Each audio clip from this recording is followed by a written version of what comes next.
பாக்யா ரோட்ல நடந்து போய்கிட்டு இருக்காங்க. அப்ப பக்கத்து வீட்டுக்காரங்க பாக்யா கிட்ட விசாரிக்கிறாங்க ஈஸ்வரிய பத்தி. பாக்யா சொல்றாங்க இன்னும் விசாரணை நடந்துகிட்டே இருக்குன்னு அவங்க கிட்ட. அப்ப மயு வீட்டுக்கு வெளியே நின்னுகிட்டு இருக்காங்க. என்ன விவரம்னு பாக்யா கேட்டு பாக்குறாங்க. அதுக்கு மயு சொல்றாங்க, அம்மா வீடை பூட்டிட்டு போயிட்டாங்க, என்னையும் ஸ்கூல்ல சீக்கிரத்திலே விட்டுட்டாங்க, எனக்கே சர்ப்ரைஸா தான் இருந்துச்சு அப்படின்னு சொல்றாங்க. பக்கத்து வீட்டுக்காரங்க கிட்ட மயு சொல்லிட்டு பார்க்குக்கு போறாங்க. அப்ப பாக்யா கூடவே போறாங்க. மயுவுக்கு ஸ்நாக்ஸ் எல்லாம் கொடுக்குறாங்க. மயுவும் சாப்பிட்றாங்க. மயு, ஏன் ஆன்ட்டி சோகமா இருக்கீங்க?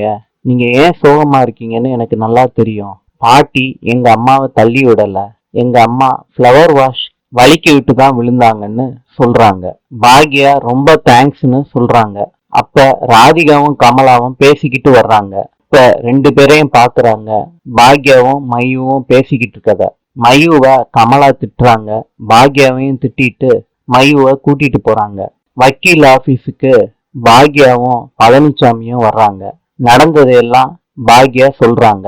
அதுக்கு வக்கீல் சொல்றாரு, மயு கோர்ட்டுக்கு வந்து சொன்னாதான் ஈஸ்வரிய விடுவிக்க முடியும்னு ஜட்ஜு சொல்லுவாரு அப்படின்னு சொல்றாங்க.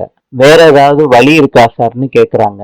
வேற எந்த வழியும் இல்ல, நீங்க கூட்டிட்டு வந்துதான் ஆகணும். உங்க மாமியா ஈஸ்வரி விடுதலை ஆகணும்னா நீங்க கூட்டிட்டு வந்துதான் ஆகணும்னு சொல்றாரு. பழனிசாமியும் அதே தான் சொல்றாரு பாக்யா கிட்ட.